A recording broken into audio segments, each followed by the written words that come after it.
Good morning students. Today topic is the ryotwari system. इससे पहले हमने परमानेंट सेटलमेंट्स के बारे में पढ़ा। परमानेंट सेटलमेंट्स में क्या था कि जो कंपनी ऑफिसर्स थे वो जिम्मेदार को राइट्स दे देते थे कि आप लोग क्या है पीजेंट से रेवेन्यू को कलेक्ट करो। फिर जमींदार किसको देता था? कंपनी ऑफिशियल्स को देता था। बट रयोतवाड़ी सिस्टम में क्या है? रयोतवाड़ी सिस्टम में जो कंपनी ऑफिसर्स हैं वो रेवेन्यू को डायरेक्ट रयोत से कलेक्ट करेंगे। रयोत मीन्स होता है cultivator who tilted the land, means जिसके पास अपनी ज़मीन है।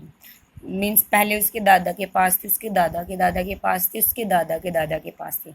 मीन्स जो ज़मीन उसको विरासत में मिली है, ठीक है, जिसको विरासत में ज़मीन मिली है उसको रयोत बोला जाता है।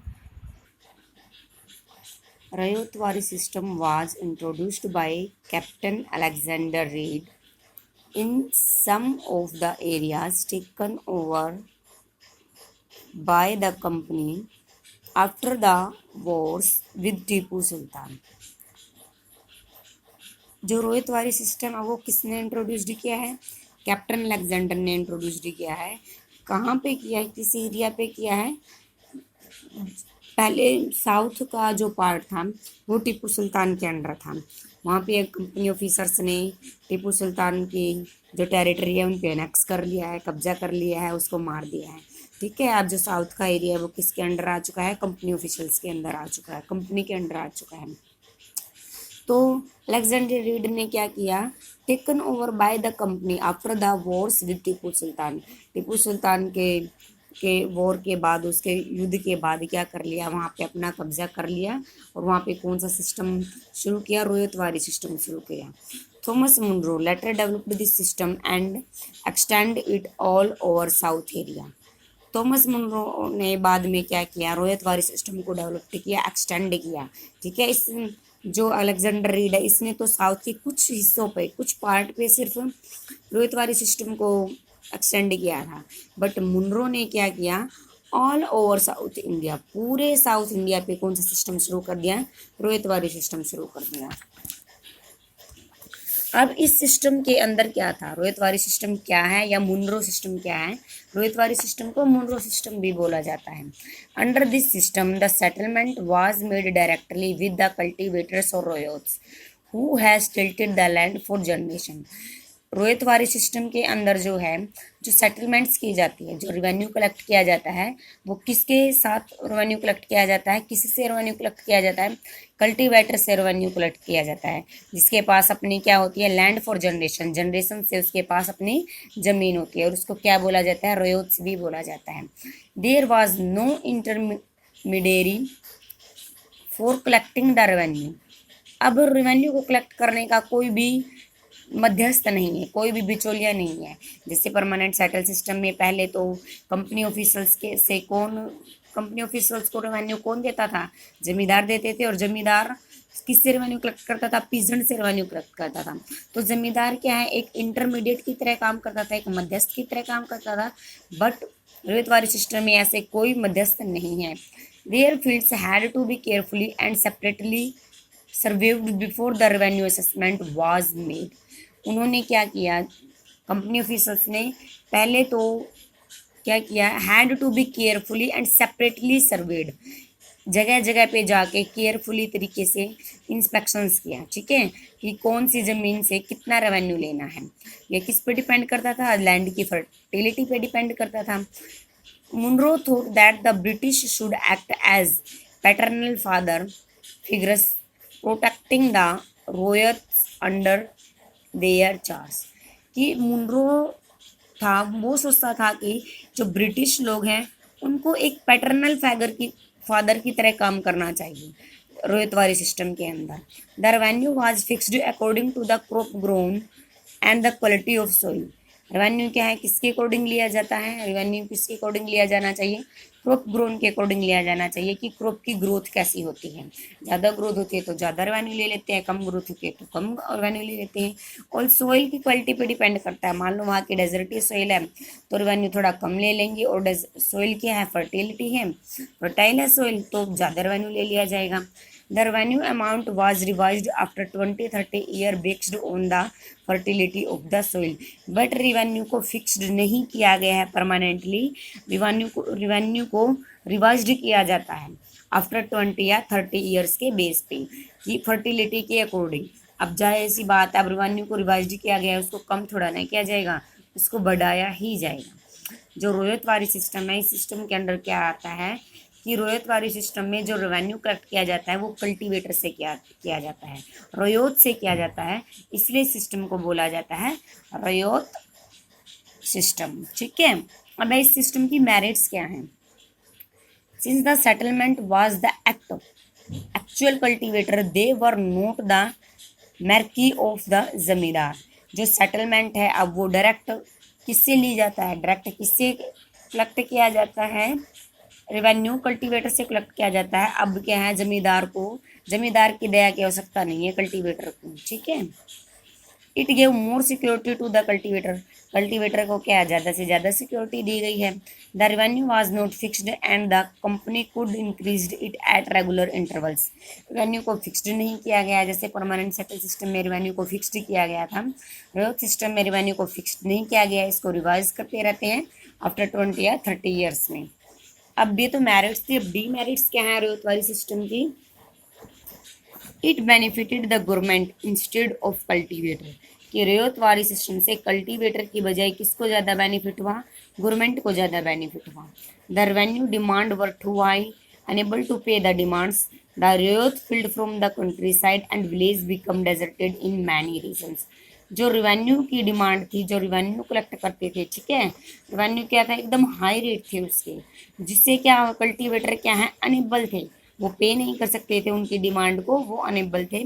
तो कई बार रयोत क्या कर देते थे, अपनी फील्ड्स को कंट्री साइड कर देते थे, छोड़ के चले जाते थे अपने खेत वगैरह को। तो इससे क्या हो जाता था, विलेज डेजर्ट हो जाते थे, वहाँ कोई पे नहीं रहता था तो डेजर्ट हो जाते थे।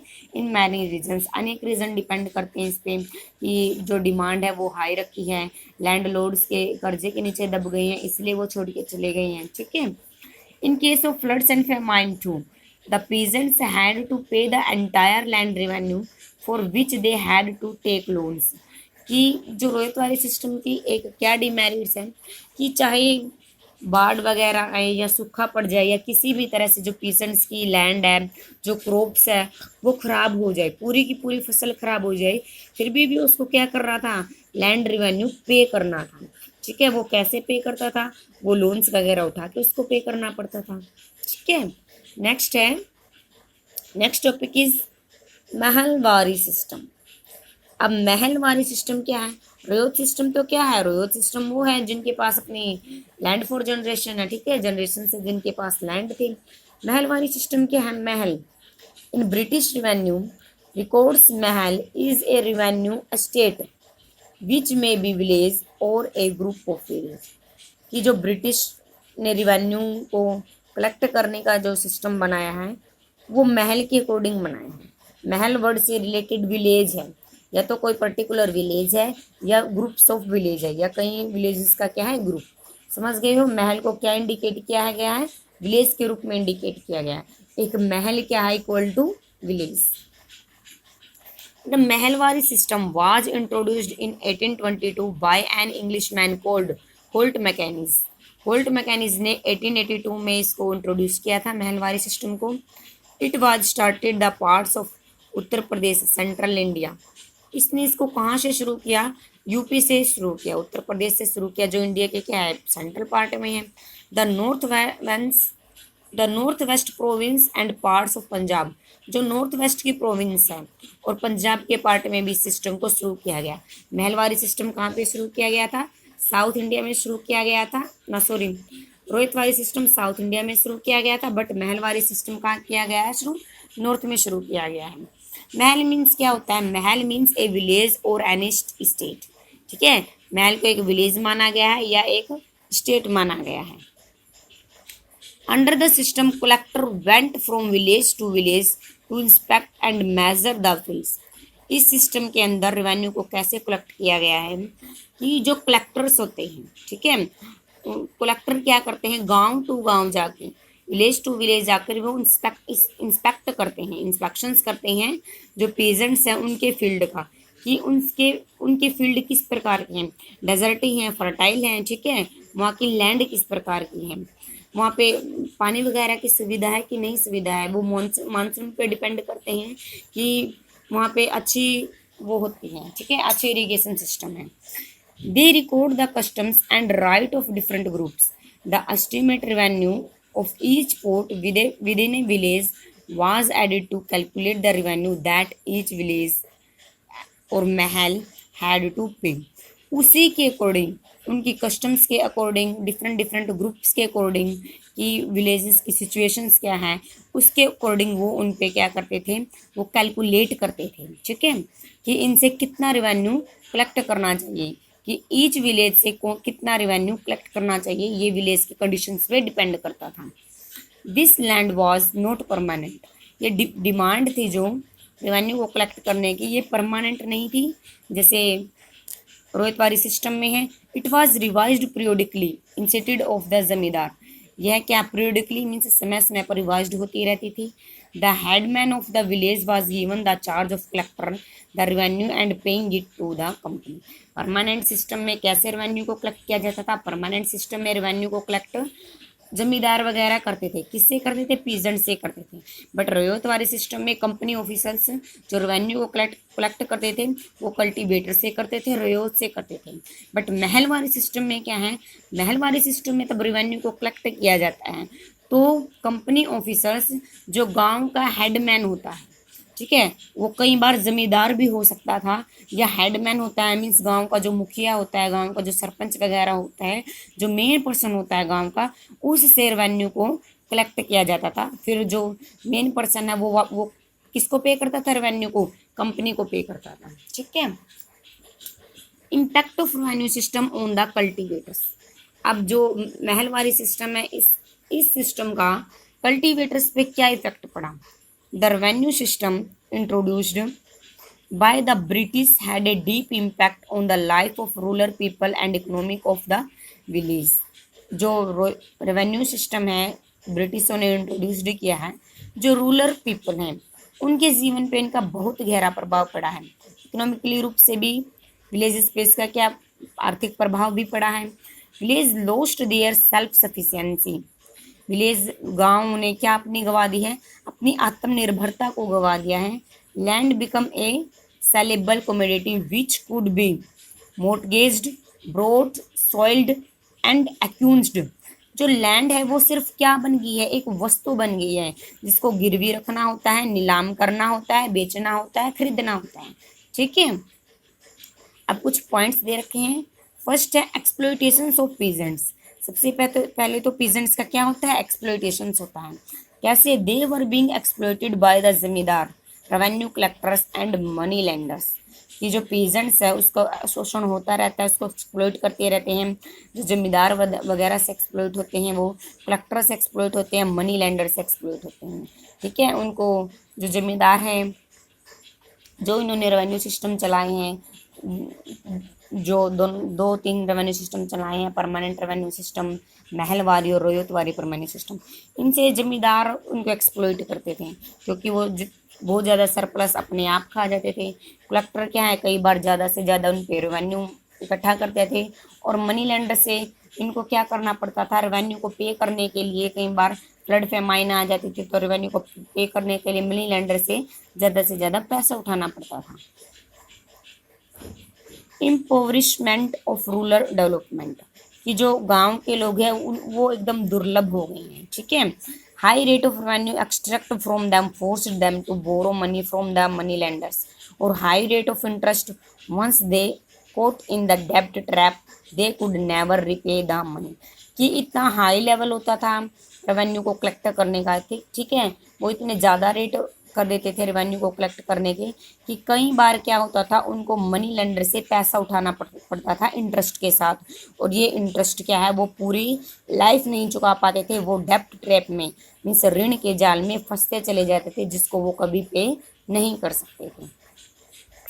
नेक्स्ट है फ्रेगमेंटेशंस ऑफ लैंड होल्डिंग्स, कि जो लैंड होल्डिंग्स है, जो लैंड है उसका क्या है, फ्रेगमेंटेशंस हो चुका है, वो टुकड़ों में बढ़ चुकी है। कैसे टुकड़ों में बढ़ चुकी है? Peasants often had to either mortgage their land to get loan और sell off a part of the land. The mortgage land was mostly taken over by the money lenders. This led to fragmentations and small land holding which were uneconomically to cultivate. कि कई बार क्या है, उनको क्या है, revenue को चुकाने के लिए, रेवेन्यू को पे करने के लिए अपनी लैंड को मोर्टगेज करना पड़ता था, उसको गिरवी रखना पड़ता था। कुछ हिस्सा, मान लो उसके पास 1 हेक्टेयर ज़मीन है, 1 हेक्टेयर ज़मीन में से उसको और कुछ हाफ पार्ट या कुछ पार्ट उसको क्या करना पड़ता था, गिरवी रखना पड़ता था।